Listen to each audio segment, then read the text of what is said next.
Hey, it's October 14th. Let's talk about the art of letter writing.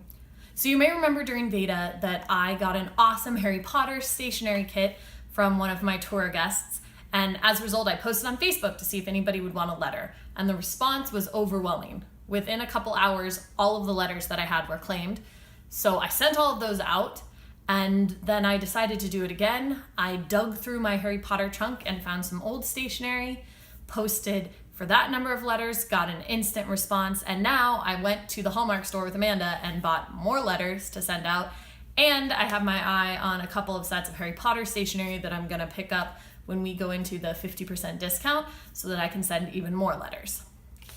And basically, I had a bunch of little cards like this and then slightly larger cards, nothing too crazy, and I wrote letters to the friends who posted. I told them about my life, what I was up to, I asked them questions, I rambled on and told a story or a poem or a little snippet of song, just sort of whatever struck my fancy. I even put a doodle in one of them, and I'm not really the kind of person who doodles.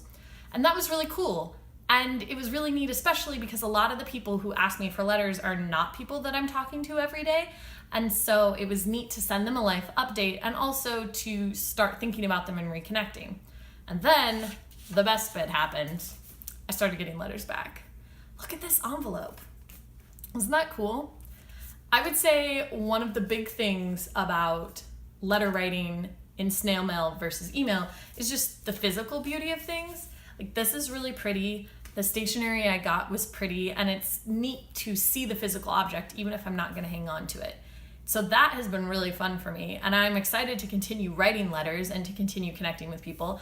And I'm definitely writing back to everybody who's written back to me so that we can sort of keep that up and send letters back and forth. My mom, when she was going through things at my grandparents', found a box full of letters that my great-grandmother and great-grandfather sent back and forth to each other over the course of like 3 years, I think.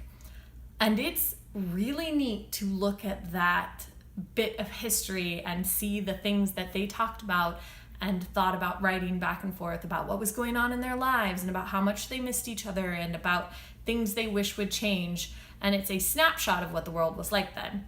Now, of course, I'm not saying that that can't happen in the future. Clearly, we could dig up emails between people and see that sort of snapshot. But there's something different about the physical medium that I really like. Now, as far as why it's not popular, I do understand that. First off, we've got the fact that, and I'm fully willing to fess up to it, millennials like things instantly. I love the fact that I send an email and it goes and then I could get one back immediately. I love everything that comes to me instantly. Netflix and Hulu, I just get my TV when I want and there it is right there. And in Orlando, we have Amazon Now. So I can order something off of Amazon Now and have it in an hour, which is a great and terrible thing because it means that ice cream can get delivered to my door. That's awesome. So there's all sorts of things like that, and we like the instant gratification. Plus, there's the added downside to letter writing, which is cost. It's not a lot.